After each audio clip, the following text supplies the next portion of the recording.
예, 민주당 의원들과 이재명 정부의 관계자들에게 단도직입적으로 묻겠습니다. 5월 9일 전까지 집 파실 겁니까? 최근 이재명 대통령이 부동산에 대해 직설적으로 말하고 있습니다. 날벼락 운운하며 정부를 부당하게 이기려 하지 마라. 이번이 마지막 기회였음을 곧 알게 될 것이다.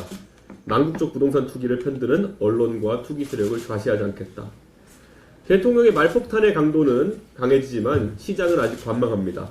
시장이 기다리는 것은 말이 아니라 행동이기 때문입니다. 대통령께서 아무리 강력한 메시지를 내놓아도 시장은 그 말에 누가 어떻게 반응하는지를 봅니다. 대통령이 집을 팔라고 하는데 정작 대통령 주변 사람들은 어떻게 하고 있는가? 경실련 자료를 보면은 민주당 의원 165명 중 다주택자는 25명입니다. 강남 4구에 주택을 보유한 의원은 20명이며 이 중 11명은 거주하지 않고 임대를 놓고 있습니다. 대통령실과 내각 고위직 중에도 다주택자와 고가 부동산 보유자가 적지 않은 것으로 알려져 있습니다. 이분들의 재산 보유가 불법이거나 비난받을 일은 아닙니다. 그러나 시장의 관점에서 보면 이분들이 5월 9일까지 어떤 선택을 하느냐가 부동산 정책의 신뢰도를 결정짓게 됩니다. 고위공직자들과 여당 의원들은 일반 국민보다 많은 정보에 접근할 수 있습니다. 정책의 설계 과정을 알고 집행의 강도를 예측할 수 있으며 향후 규제의 방향을 가늠할 수 있습니다. 시장의 관점에서 이들은 정보 우위를 가진 내부자입니다.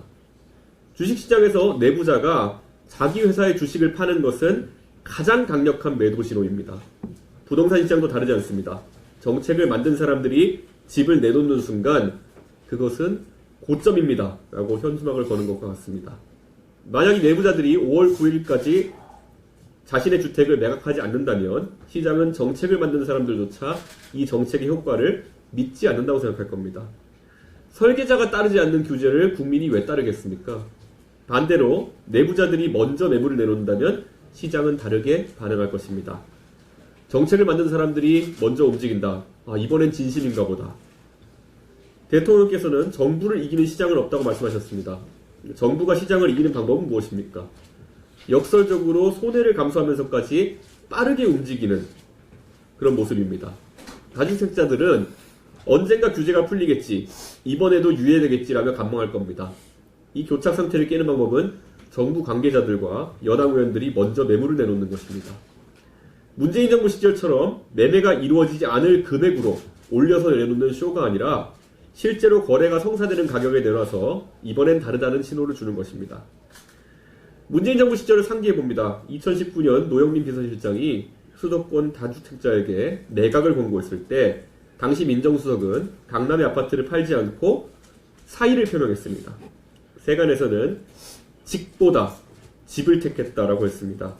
공직의 명예보다 강남 부동산의 가치가 우위에 있음을 보여준 장면이었습니다. 이재명 정부에서는 이런 일이 반복되지 않도록 대통령께서 추상 같은 의지를 드러내 주시길 기대합니다. 5월 9일은 양도세 중과 유예가 종료되는 날입니다. 동시에 이날은 이재명 정부 부동산 정책의 진정성을 평가하는 그런 날이 될 것입니다. 5월 10일 아침 상당수의 고위공직자와 여당 의원들이 내각에 동참했다면 시장은 정책을 신뢰하기 시작할 겁니다. 반대로 재산 현황에 변함이 없다면 시장은 대통령의 경고를 신뢰하지 않을 것입니다. 대통령님, 민주당 의원들과 정부 관계자들이 매도 계약서에 도장을 찍는지 아니면 여전히 등기 권리증을 쥐고 있는지를 시장은 지켜보고 있습니다.